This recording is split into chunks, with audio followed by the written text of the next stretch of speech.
آپ صلی اللہ علیہ وآلہ وسلم کبھی بھی ٹھنڈا پانی گھٹا گھٹ نہ پیتے بلکہ وقفے وقفے سے اور بیٹھ کر پیتے تھے۔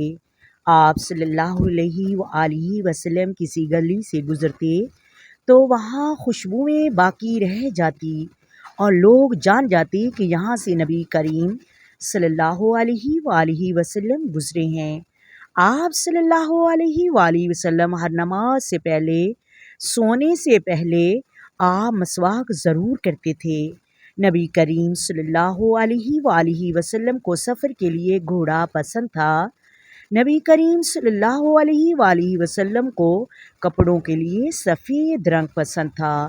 آپ صلی اللہ علیہ وآلہ وسلم کو سبزیوں میں سب سے زیادہ کدو شریف پسند تھا۔ نبی کریم صلی اللہ علیہ وآلہ وسلم کو گوشت میں بکرے کا گوشت پسند تھا۔ نبی کریم صلی اللہ علیہ وآلہ وسلم کو کپڑوں میں کرتا اور تہمد پہننا پسند فرماتے تھے۔ نبی کریم صلی اللہ علیہ وآلہ وسلم جس پانی میں اپنا لعاب دہن ڈالتے تو وہ پانی میٹھا اور ٹھنڈا ہو جاتا۔